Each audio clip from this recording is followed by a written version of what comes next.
So I've had a lot of people ask me, why do people do surrogacy instead of just adopt? There are tons of amazing children that would love to be adopted or who need to be adopted. So the question stands, why choose surrogacy over adoption? Let's explore that today.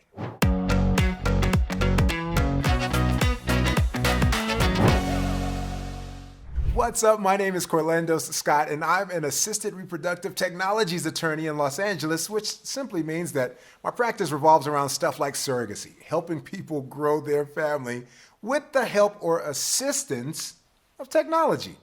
So in today's video, we're going to cover surrogacy versus adoption, some of the pros and cons, and we'll talk about the costs of each, and we'll also talk about the laws. Let's dive right in. So you might be asking which is better, surrogacy or adoption? Well, I don't know if I'd say either one is better. The question becomes which one is right for you? Or maybe there's not a right or wrong for you, but which one is better or more conducive to your family building plans? Let's talk about some of the main differences. And I really believe that the ultimate main difference between surrogacy and adoption is the genetic connection. Surrogacy still provides the intended parents the opportunity to have a genetic connection, or as some people say, remain the biological parents of the child, even if a surrogate or gestational carrier is used to carry the baby to term.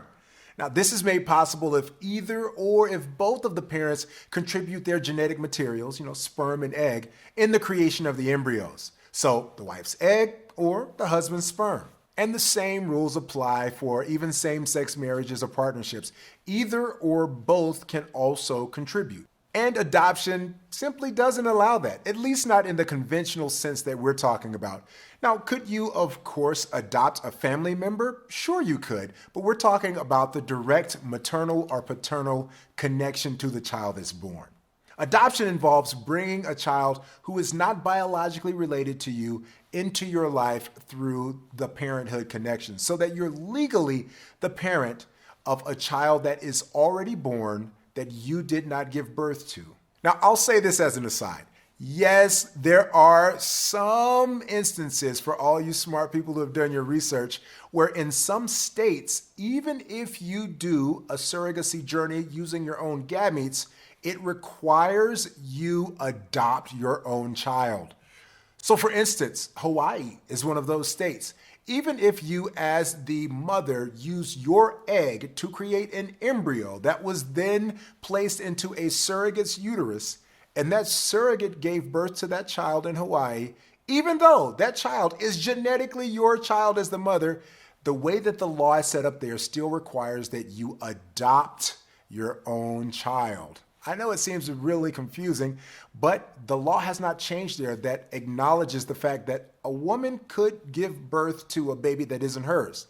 Imagine, the laws were written back in the day before a lot of this technology was available. So as it stands, they're like, I saw you push a baby out. You're the mama. So unfortunately, we have to get the law to catch up with the realities of the science. So let's talk about some of the surrogacy and adoption pros and cons. All right, we'll start with surrogacy. So as we said, with surrogacy, the child may be biologically or genetically related to the intended parents, and that makes, of course, a stronger case for the legal status of the intended parents being the actual recognized parents of the child. Also, with surrogacy, intended parents have, or they should have, mark that, they should have a legally binding contract between themselves and the surrogate.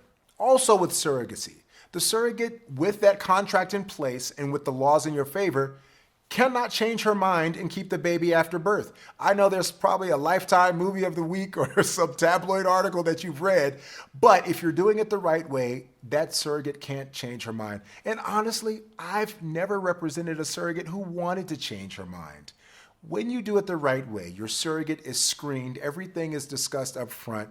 That shouldn't be one of your worries. Also with surrogacy, in many locations, the hopeful parent or intended parents, as we call them, have the ability to become parents legally, meaning that there's a court order with their name as parent of the child in place even before the child is born. We call that a pre-birth order. So there's a piece of paper that says you're the parent of this baby that hasn't even come out yet.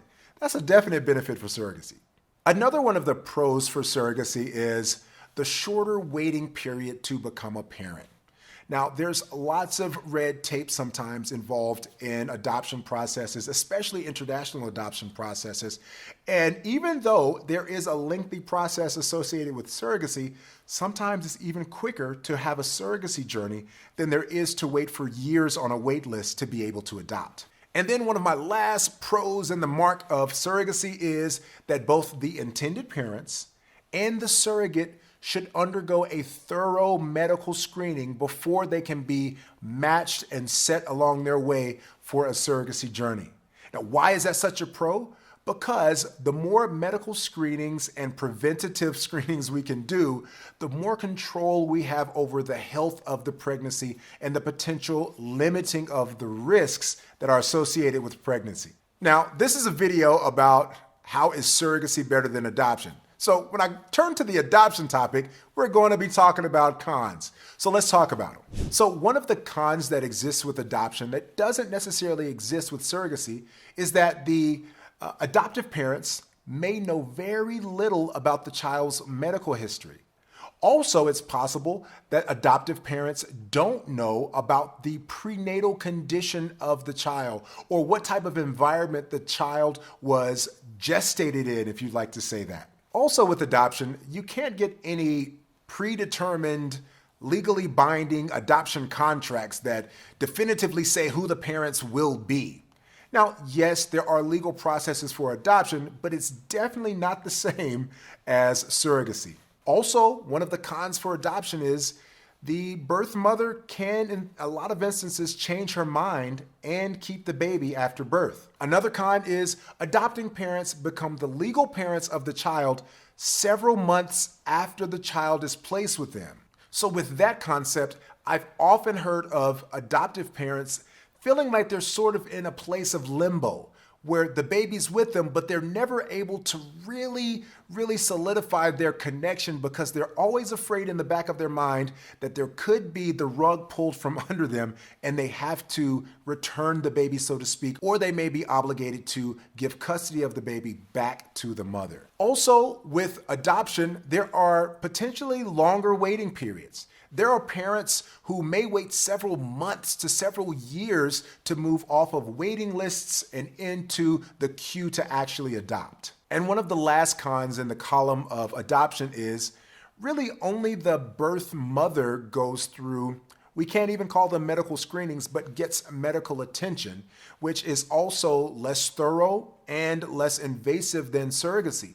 So unless you can get definitive medical records or chase down the father of the adoptive child, then you may not ever know about the medical history on the paternal side of that child's genetic connection. Now, before we talk about the costs of each option, make sure you go ahead and subscribe and like the video and share it with somebody. Go ahead, I'll give you 2 seconds. 1, 2, okay, I'll give you 3, go ahead.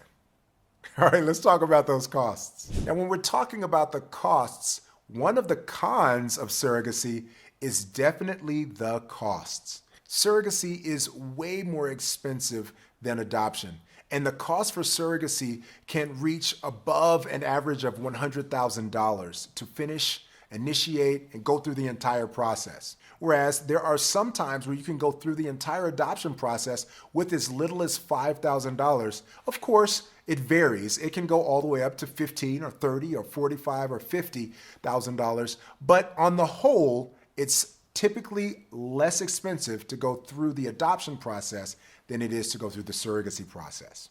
And costs vary from state to state, both with surrogacy and adoption, and especially when you talk about international adoption. But it's safe to say, if cost is your only consideration, then adoption is probably a better option for you. Now, we can't finish a comparison without talking about my favorite, the legal comparison. Now, it probably comes as no surprise that in both surrogacy and adoption, the laws are different in every state. There is no federal surrogacy law, so each state is left up to its own decisions as to how it wants to manage it.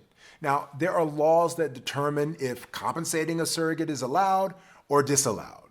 There are laws that determine who can get a court order before the baby is born that declares them the parent and where you can't do that. But on the whole, in surrogacy, legal contracts are signed before the embryo procedure takes place because we want to establish up front what the intent behind this pregnancy was. And intent is what it's all about when it comes to the law. In fact, that's why hopeful parents, along legal terms, are called intended parents. So when you're looking around Google for information about surrogacy, you're going to hear that term thrown out, intended parents, because a contract does nothing more than state the intent of the parties. Whether you're buying a used car or whether you're growing your family through surrogacy, it's all about the intent of the parties. And we want to know that the intent was for the surrogate to carry a baby, but for these hopeful parents to be the legal and sole parents of that baby that's born through surrogacy. On the other hand, with adoption, birth parents execute their written consent and their rights legally terminate only after the baby is born. So with adoption, we're looking at after the baby's born is the earliest that you can become a parent. And even after that baby's born, there is still a waiting period. There is still a cooling off period lots of times. And you still aren't certain until the elapse of a lot of time as to whether you will be legally recognized as the parents.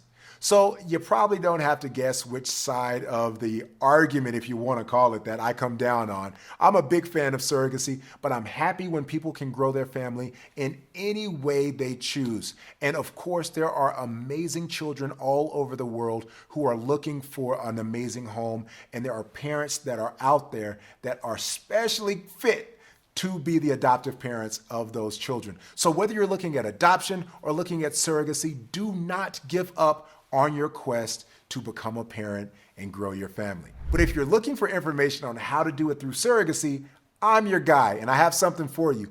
I call it my Surrogacy Secrets Training, and it's where I take you through case studies of former clients of mine and I talk about how to engage in surrogacy in a way that keeps you safe and keeps you from losing sleep, time, or money. So if you want that, make sure you click the link below and get my Surrogacy Secrets Training right over to your inbox for free.